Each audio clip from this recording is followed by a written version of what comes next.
The first time I saw the Labyrinth, it just blew my mind apart. I loved everything about it, the music, the setting, all of the creatures, you know, the monsters, it was wonderful.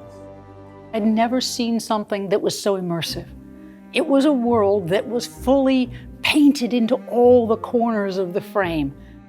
It just boggled the mind. I ran out of the cinema and I just wanted to yell for everyone to come and see it. You couldn't have imagined how overwhelmingly exciting it was. Jim Henson was vastly influential to my entire generation. He created work that we had never seen before. It was so outside of the box, so unlike anything else that was imaginable. It literally held that standard for 3 decades. It's hard to actually express strongly enough how fanatical I am about this film and of course the work of this great man. Therefore, a chance to create the collectibles of Labyrinth is a bit of a career highlight and something I'm almost giddy about. There are some IPs that are sort of sacred, and the Labyrinth is certainly one of those, and we've got some super fans here. So to actually get to work on Labyrinth was both like a massive privilege, but also really scary and daunting, wanting to do this, you know, wonderful IP justice. It was really fun doing these collectibles within our workshop because we have so many fans roaming the corridors at all times. So people would pop in and say, oh, that's my favorite character, or I love this part of the movie. And it was really nice to feel that energy and that fandom from within our building, and it was quite inspiring.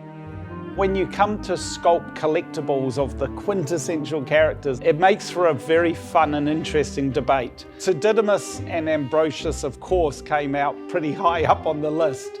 His character-filled delivery, his chivalry, his bravery, and the way he rides around on his dog Ambrosius just makes him so endearing to people. And Jane Wenley did such a beautiful job. The detail, the fineness, the character, the richness of him is captured in this piece. So Didymus is just so intense. He's such a full-on character. He's always up at level 10. He's always just really upright and big mouth and big eyes, intense voice. So tried to convey that in the sculpt. Ambrosius was an interesting one because sometimes Ambrosius is a puppet and sometimes it's obviously a real dog. And so we had to think about which we'll be sculpting. So in the end, we went for a blend of the two, and hopefully we can capture the character in a way that the fans remember Ambrosius. Hello Worm's got a lot to answer for. If it wasn't for Hello Worm, it wouldn't have gone pear-shaped for Sarah as badly as it did. So it was without question that it had to be part of our range. And Kim, one of our sculptors, did an absolutely beautiful job capturing this quirky little character. When we translated Jim Henson's work into sculpture, because of that super tight detail, it was actually quite hard. When you're sculpting, you can make it look like the actual thing, but you also have to make it feel like the actual thing. And the yellow worm was warm and welcoming, and so I had to tweak the forms into a round cherubicness throughout. And once that started to undulate across the surface, the sculpture snapped into emotional focus. It's very important that we find the very heart of what we love about the characters in this movie.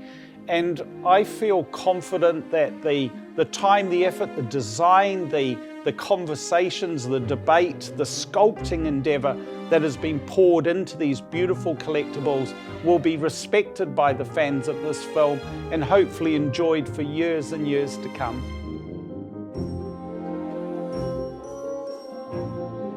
When I watched Labyrinth, it really touched me because obviously there was the wild and incredible menagerie of characters, and there was this insane world and the richness and the depth of invention and so on.